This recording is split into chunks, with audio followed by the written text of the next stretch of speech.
In the previous video, we talked about Dragon, his family, his role in One Piece, and also why he is not a worthless father. This video is part 2 to that, so if you want to understand this video, then make sure to watch that one. The link is in the description. Well then, let's begin. Dragon is the father of Luffy, the protagonist of One Piece, so fans expect him to be a very important character, and also expect him to bring major development to the story. The time Dragon was revealed as Luffy's father, fans desperately waited for his moment in the story. Well, we saw some flashbacks around 500 episodes where he takes the people of Grey Terminal into the Revolutionary Army. But those were flashbacks, not real-time story development. This all started becoming a gag and people started making memes on him. Although they were all funny and made sense, I think Goat Oda is brewing something about him. We will see something that will go beyond our expectations because Oda knows how to surprise us, just like he did with the God Valley incident. I will explain a little part of God Valley because Dragon's backstory is also revealed in this incident.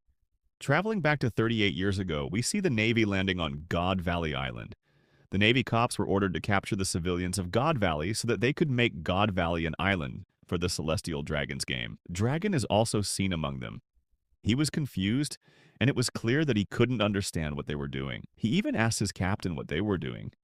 His captain shouts at him and says, "Don't think about these things and focus on completing the mission." Dragon was still confused, but he convinces himself that these are just tranquilizers and won't hurt them. And boom! He shoots. After a few panels, we see Dragon in a room with a lady who was stabbed. Just to clear things for you, she was the wife of Saint Garling, and she was stabbed by him. She had 2 brothers, twins with her. They were Shanks and Shamrock. Coming back to the story, Dragon wanted to help her, but she says, "Get my children out of the island. Protect them from that man." She further says, "Give them to someone who can raise them well." After some panels, we see Dragon carrying both brothers while running. He was trying to find a Navy ship because he could not give them to someone on the island, as genocide was happening and pirates had entered God Valley. While he was running, he feels a strong presence. Before he looks back, an attack comes through, grazing his left arm.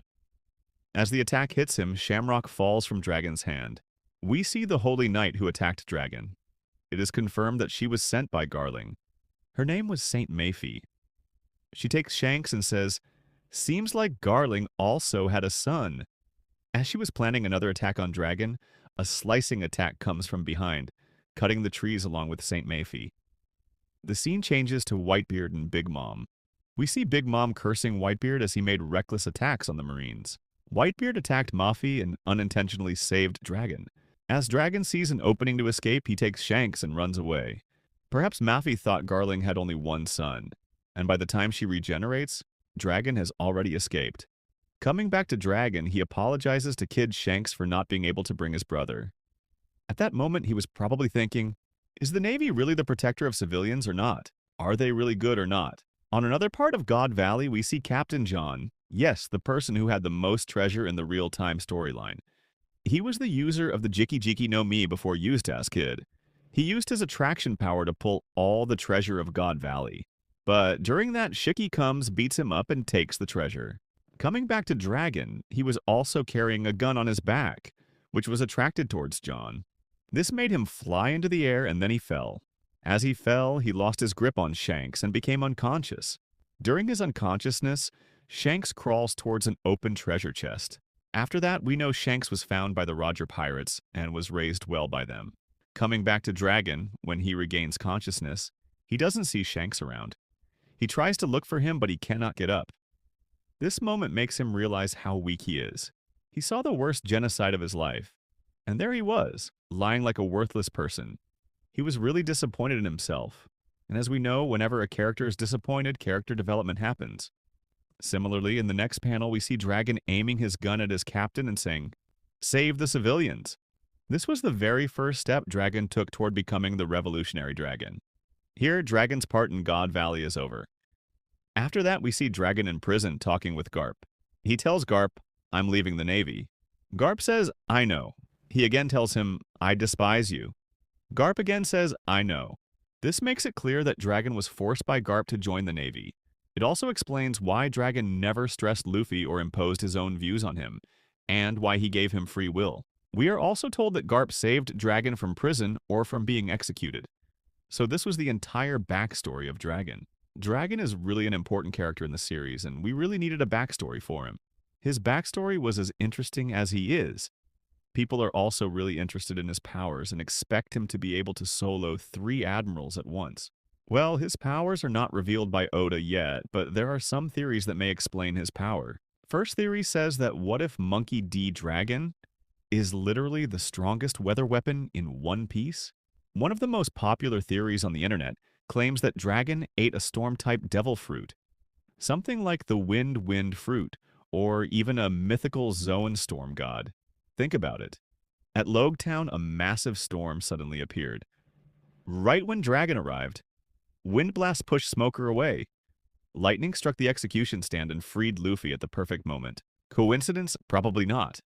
Every time Dragon shows up, the weather changes.